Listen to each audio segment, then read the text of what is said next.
नमस्कार बच्चों, मैं रेशमा यादव ब्रिजलाल जिंदल डीवी स्कूल जाखल से। हम 12वीं कक्षा की पुस्तक आरोह भाग 2 के गद्य खंड के पाठ आज कर रहे हैं पहलवान की ढोलक, जिसके लेखक है फणीश्वर नाथ रेणु, जिनका जन्म 4 मार्च 1921 ईस्वी में बिहार के एक गांव में हुआ। 1942 ईस्वी में भारतीय स्वाधीनता आंदोलन में इन्होंने बढ़ चढ़कर भाग लिया।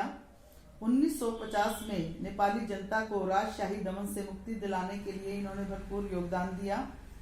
1952 और 53 में ये बीमार हो गए। इनकी साहित्य साधना और राष्ट्रीय भावना देखकर सरकार ने इन्हें पद्मश्री की उपाधि दी। 11 अप्रैल 1977 ईस्वी में इनका देहांत हो गया। पाठ का बच्चों जो सार है वो है कि श्यामनगर के समीप का इसमें एक गांव है, जहां सर्दी के मौसम में मलेरिया और हैजे से जो है वो ग्रस्त है। चारों ओर सन्नाटा छाया हुआ है।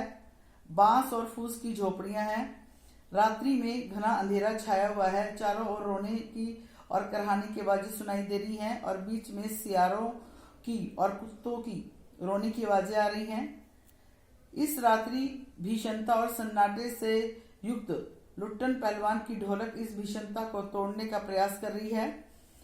इसी पहलवान की ढोलक की आवाज इस भीषण सन्नाटे से युक्त मृतक गांव में संजीवनी की शक्ति लोगों में भर रही है। लुट्टन सिंह के माता पिता 9 वर्ष की अवस्था में ही उसे छोड़कर चल बसे थे। उसकी बचपन में शादी हो चुकी थी और उसका पालन पोषण उसकी विधवा सास ने किया। गांव वाले उसकी सास को तंग करते थे, इसलिए लुट्टन के मन में बचपन से ही पहलवान बनने की इच्छा जागृत हो गई। वह बड़ा होकर पहलवान बना। एक बार श्यामनगर में एक मेला लगा। मेले के दंगल में लुट्टन सिंह ने एक प्रसिद्ध पहलवान चांद सिंह को चुनौती दे डाली, जो शेर के बच्चे के नाम से जाना जाता था।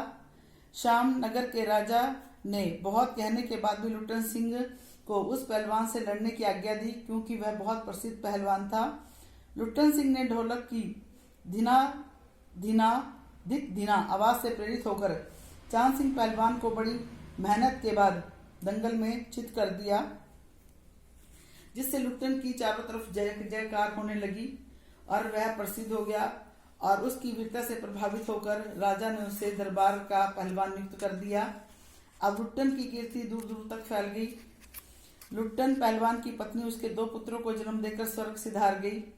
लुट्टन अपने दोनों बेटों को पहलवान बनाना चाहता था। वह बचपन से ही उन्हें कसरत आदि करवाने लगा।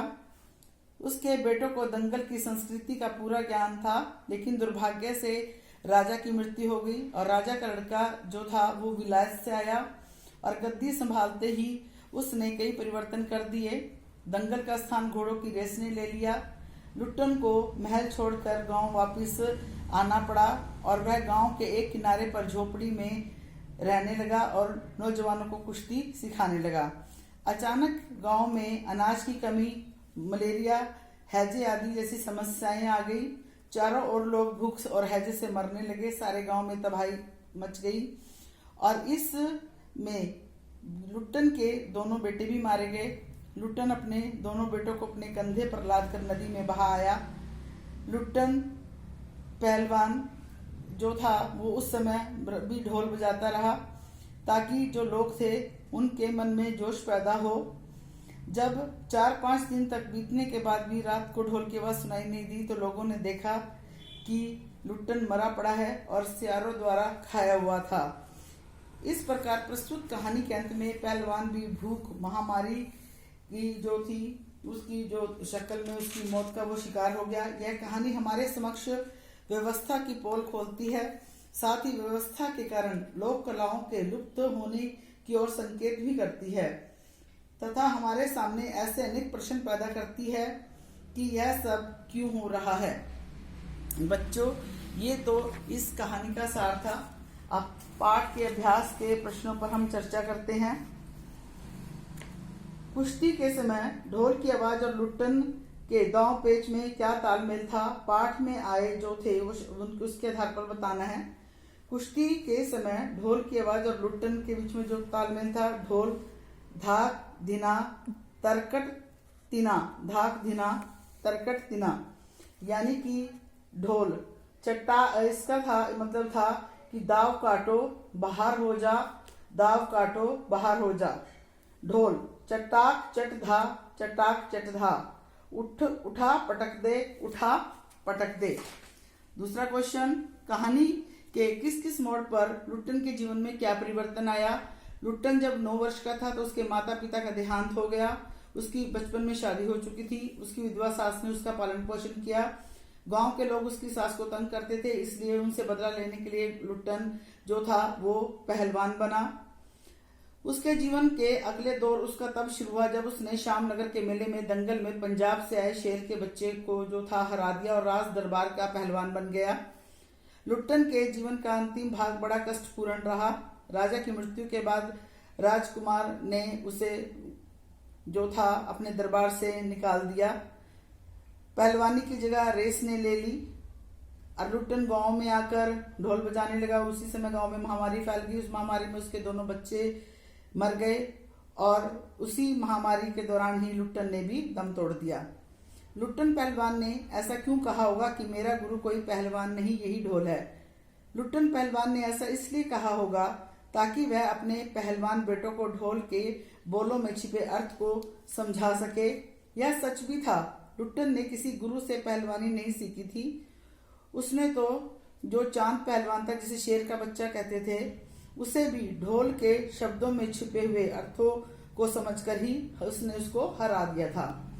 गांव में महामारी फैलने और अपने बेटों की मृत्यु के बाद भी लुट्टन पहलवान ढोल क्यों बजाता रहा? लुट्टन पहलवान ढोल इसलिए बजाता रहा ताकि वह अपनी हिम्मत ना टूटने का पता लोगों को दे सके। वह यह दिखाता था कि इस समय भी वह बहादुर और दिलेर है और वह उन लोगों को भी सांत्वना देता था।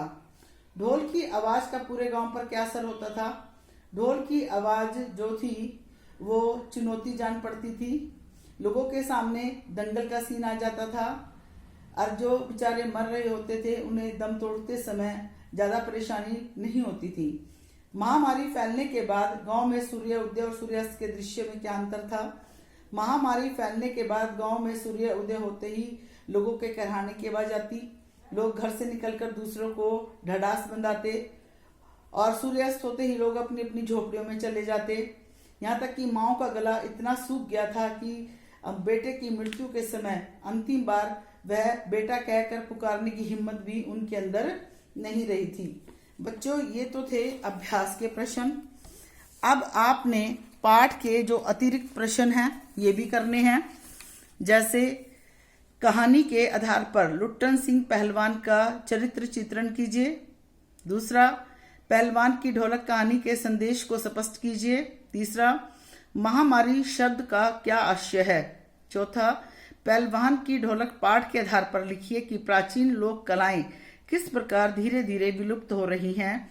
उनके पुनर्जीवन के लिए क्या किया जा सकता है? बच्चों, आपने इस पाठ को अच्छे तरीके से करना है। अभ्यास के प्रश्न और ये जो है असाइनमेंट्स के 4 क्वेश्चन दिए ये फिर नोटबुक पे उतारने हैं। धन्यवाद।